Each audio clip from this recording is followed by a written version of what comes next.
தமிழ் சினிமாவில் இரண்டு மாபெரும் தூண்கள் விஜய், அஜித். இவர்கள் இருவரும் திரையுலகில் என்ட்ரி கொடுத்து 30 ஆண்டுகளுக்கும் மேல் ஆகிவிட்டது. எம்ஜிஆர், சிவாஜி, ரஜினி, கமல் எப்படி தமிழ் சினிமா ரசிகர்களால் பார்க்கப்பட்டார்களோ அதேபோல் கொண்டாடப்பட்டவர்கள்தான் விஜய், அஜித்.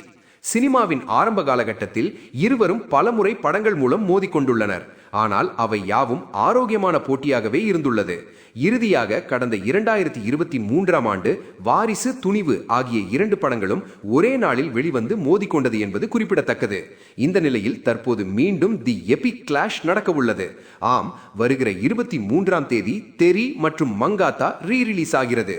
இப்படி ஒரு சூழல் உருவாகியுள்ள நிலையில் இதுவரை இவர்கள் இருவருடைய படங்கள் ஒரே நேரத்தில் வெளிவந்து மோதிக்கொண்டது எப்போது, அதில் யார் வெற்றி பெற்றார் என்பதை பற்றி இந்த பதிவில் பார்க்கலாம் வாங்க.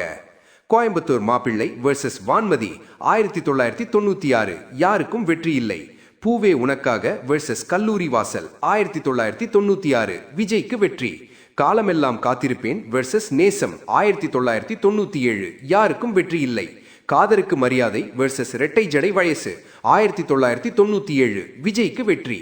துள்ளாத மனமும் துள்ளும் வெர்சஸ் உன்னை தேடி 1999, யாருக்கும் வெற்றி இல்லை.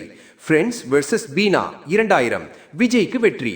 ஃப்ரெண்ட்ஸ் வெர்சஸ் தீனா 2000, அஜித்துக்கு வெற்றி. பகவதி வெர்சஸ் வில்லன் 2002, அஜித்துக்கு வெற்றி. திருமலை வெர்சஸ் ஆஞ்சநேயா 2003, விஜய்க்கு வெற்றி. ஆதி வெர்சஸ் பரமசிவம் 2006, அஜித்துக்கு வெற்றி. இரண்டும் தோல்வி படங்கள் என்றாலும் அதில் பரமசிவம் முன்னிலையில் உள்ளது. போக்கரி வெர்சஸ் ஆழ்வார் 2007, விஜய்க்கு வெற்றி.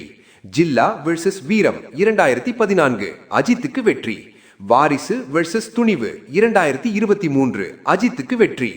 இனி ரீ ரிலீஸ் மோதலில் வெற்றி யாருக்கு?